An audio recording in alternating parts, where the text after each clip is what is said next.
the Mets have been promoting a documentary about his signing with the Mets. I'm sure you've heard about it. It's called The Pursuit. Yeah. Have you heard about this? Yeah, unfortunately, I have. Yeah, dude, I don't know. I want to give you a hell of a hard time, but it's really not about you. It's about kind of my standing in the way media is going with all of this stuff. Obviously, we're working in it and we're trying to build this podcast and we want people to listen to us and clicks matter and all this stuff is great. But the pursuit of what? It's a joke. What, like the pursuit, like the purse, the pocketbook pursuit? There's no pursuit. You didn't have to sway him with anything but money.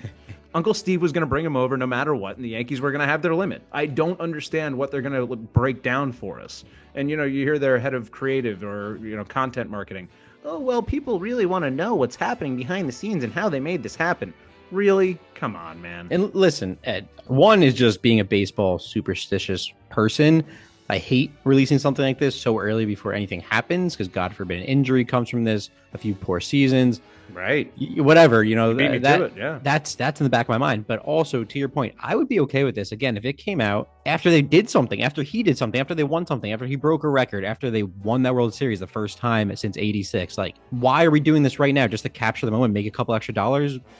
Who needs the money? Steve? I don't think so. Steve certainly doesn't need the money. So you're seeing it similarly to the way I am, right? You see this as something that it can only set you up for failure. Obviously, you can do well, but like this isn't going to do anything to drive excitement.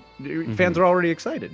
Yeah. Like, if anything, you're just setting yourself up for something bad to happen, or that's the way I would look at it, especially being a Mets fan. And if anything, it might tarnish that excitement a little bit, I think. And I'm already seeing posts on social media about it. And like, there's people in the comments calling us clowns yet again because we're releasing a documentary about acquiring Juan Soto for just basically giving him the largest contract in sports history, mind you. Again, to your point, I agree. It didn't take much convincing. The money talks, and we got him. Amazing. I'm excited. I can't wait. But now we're again a laughingstock, which could have been fully avoided this time. But we released a documentary about the pursuit of Juan Soto before he did anything in a Mets uniform in a regular season. Cue the circus music. That's all I can say. Yeah.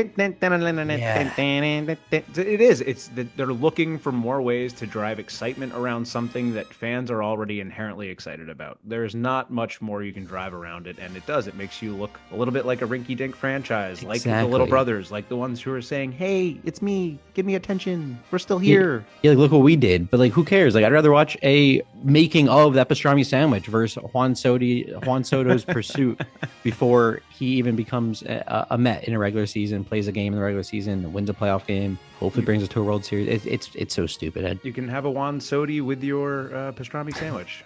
Juan Soto. But no, but again, to your point, and I just want to wrap this whole point up with one thing that it reminded me of, and this is going back to last year, the Trey Turner documentary, right? Yes. I don't know how you felt about that, but I'll give you my opinion because that's what we're here for.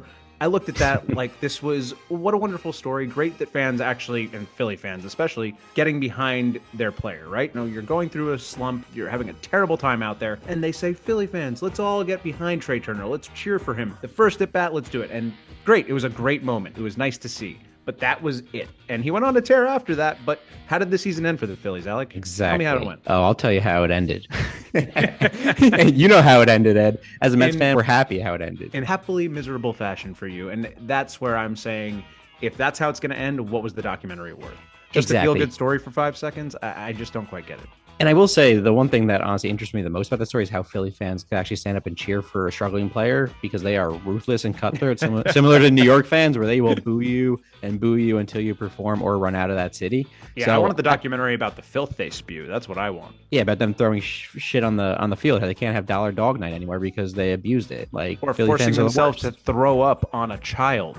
A Philly fan did that, like forced his fingers down his throat to vomit on a child. Hey, I mean, we went to plenty of Phillies Mets games down in the Philly area. We got stuff thrown at us. We got guys kicked out. It was a great time. Hey, but it's all about the atmosphere. The last note I will put on this, and we can tie a bow on this, but like to your point, again, a documentary would have been awesome if, again, they made it a deeper run into the playoffs. Maybe not even win the World Series, but maybe make the World Series. Maybe Trey Turner carried them in the playoffs. Like, who knows? Like, it could have had a funner twist to it. Instead of just kind of just another, let's capture the moment. Let's get a couple extra dollars here. Right. Something midseason to turn around quickly just for a buck. And again, it's all for eyes and clicks, and it's all great. And it does keep things relevant. But yeah, in the end, it does feel a little like, what's the point of a documentary that had no real, it didn't have a finish. So just wait a couple months and then find a better way to tie it up. Don't do it mid-season. Don't do it before anything happens. And hopefully for you guys, this doesn't set up anything terrible. And you know what documentary I'm going to be excited for is in early 2026 when we do one on the Yankees World Series. Oh, yeah, jinx. That'll be nice. Yeah, Give me a Juan Soda. This ball is crushed.